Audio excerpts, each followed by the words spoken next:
Hello, it's John Heaton, and today I'm going to review this album from Paul McCartney, Press to Play. It came out in the autumn of 1986.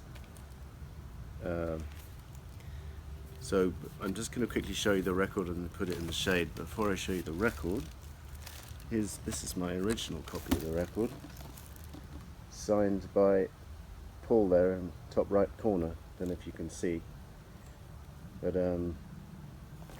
around about 1987 was when I was hanging outside MPL and got to meet Paul a couple of times, and this was his latest album, so this is the one I got him to sign. And I think when I met him I said, "However Absurd is my favourite track," and he says, "Oh, you like that one, do you?" One tends to get a bit tongue-tied when one meets one's heroes, so that was the best I could come up with in terms of questions or remarks. Okay, so that was my original album, and then this is a UK pressing I picked up, and this is the gatefold showing the layout of each track with the musicians and stuff. But on the back it tells you who the musicians are, but it doesn't tell you exactly which instrument they play on which song, so you have to look at these charts to try and work it out, so it's not that clear. But probably worth noting that Carlos Alomar is on this album playing guitar, who was Bowie's guitarist for quite a while. Phil Collins also guests, Pete Townsend guests. Ray Cooper is on here as well. He played with George a lot, of course. And Eric Stewart from 10cc. This is the lyrics, and then it's on this kind of MPL type label, and this is my original copy, the cover of which is it's the same as my original, but this is an Indian copy, which comes with the lyrics. But the first thing to note about this is the cover is kind of more like a painting than a photograph. I'm not sure if they just touched it up with a paintbrush or something, or a pencil, to make it look like a painting, but it's noticeably more like a painting than the UK copy. So that's quite interesting. And the other interesting thing about this Indian pressing is it's not a gatefold, by the way. It's on the Parlophone label. So I find it quite interesting that you get label variations depending on the country of release. So I'll put this away in the shade. It's another hot day here in Budapest, although it did rain this morning, much needed. So this album, it's got to come in for a lot of stick over the years, but it's not as bad as people make it out to be. And although it's not my favourite, it does have redeeming features. I mean, I don't think it's ever going to be up there in anyone's top 5 McCartney albums or Wings albums, but it's got some qualities which I will come to.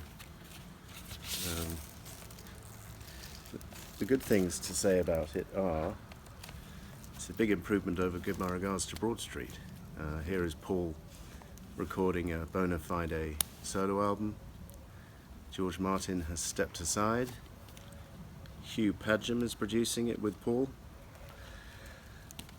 He's not doing pointless covers of Beatles tunes or anything. This is 100% new material, which was good to see, and quite an adventurous set in terms of songwriting. Trying a new direction, trying a new sound, doesn't always come off, but quite a brave album in the same way as I think McCartney 2 is a brave album. It does suffer a little bit from lack of inspiration, shall we say. I don't think Eric Stewart has been McCartney's best collaborator over the years. In fact, one wonders if Paul was to disband Wings, just to hook up with Eric Stewart, then I don't know if that can be described as an upgrade, really. I don't think their material together is very strong, and it's nowhere near as good as the stuff he did with Denny, the songs they wrote together on London Town, for example. They co-write 1, 2, 3, 4, 5, 6 out of the 10 songs on this album, and with mixed results. So Stranglehold is the opener, and it's a very strange choice of opener because it's just nothing special, this track. It's pretty weak lyrically, and they did a video which is equally uninspired. I tried hard to like this track, I played it loud and tried it listened to it quite a few times, but just never really got on with it. It's not a great album opener. But then Good Times Coming is a superb little track, a medley with Feel the Sun, and this is probably the highlight of the album for me, these two tracks. The production works here, the melodies are good. So Good Times Coming, Feel the Sun, very strong material. By the way, you won't hear Paul play any of this stuff live. He wasn't touring at the time in '86. He was taking a 10-year break from touring between '79 and '89. And by the time '89 came around, he was promoting Flowers in the Dirt, and he didn't go back to this album or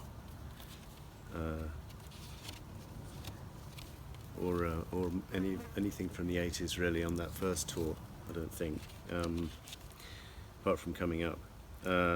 Talk More Talk is the next track, and this is a fun track with some spoken words from Linda and James McCartney and John Hamill, who's Paul's personal assistant, who we used to see around MPL. And you can spot John Hamill in several McCartney videos in the background there. I like this track. It's as I say, it's adventurous, and it's Paul doing something different, and it works.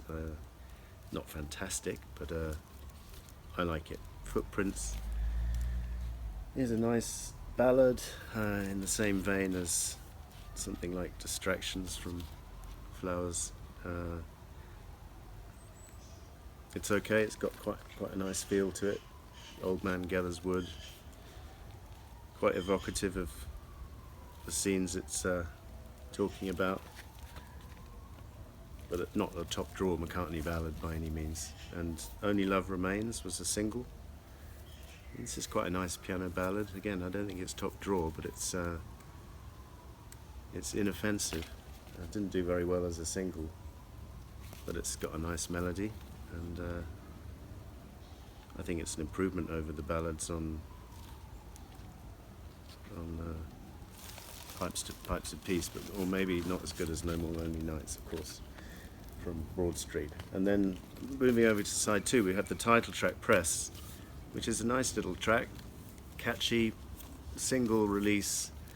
Didn't do very well, but it's got one of Paul's best ever videos, I think, when he just walked down to the London Underground. His office is near Tottenham Court Road, and I think he just walked down and went on the Central Line for a couple of stops, either at Tottenham Court Road or Oxford Circus. I'm not sure where it's filmed, but he sings the track in front of everyone on the tube, and people are singing along with him, and the whole thing looks quite natural, and it's quite an inspired little video. I'd urge you to check it out if you haven't seen it. Pretty Little Head is next. An interesting video for this as well, with the girl running away from home, or kind of reminiscent of She's Leaving Home, and then Paul kind of helping her, blowing her back to safety. Nice video. And actually the 12-inch single of this track is probably superior to the album track, because the vocals are different. Here the vocals are a little bit that strange chorusy effect that he's trying, which is quite adventurous, but it doesn't quite come off for me. So prefer the 12-inch version of that. Move Over Busker is a charming rocker with amusing words. about Mae West in a sweaty vest. I like it, I really do. This is probably McCartney Stewart, their best composition on the album in my opinion, and it's a fun track, and when this comes along on the album one's quite glad, because it can be quite a depressing listen this album, and this track is thoroughly uplifting. And Angry is next. An angry rocker with Pete Townsend on guitar. Although it tries to be angry, it doesn't come across as genuine emotion. It's rather a pointless thrash, in my opinion. Don't much like it. But the album finishes strongly with However Absurd. Actually, this is probably the best track of McCartney Stewart's on the album. Interesting lyrics, strange subject matter, but I like it. Custom-made dinosaurs, too late now for a change. Everything is under the sun, nothing is for keeps, however absurd. I love the way he sings the line, everything is under the sun. I think it's brilliant. And a nice tune. And a good piano song, one of Paul's more successful ones of the 80s, in my opinion. And this is why I told Paul it's my favourite track on the album. Not everyone likes it, by the way. Not everyone likes this album, and I don't love it, but it's worth coming back to occasionally. So just finish by showing you the Indian cover again. Thanks for watching. See you next time.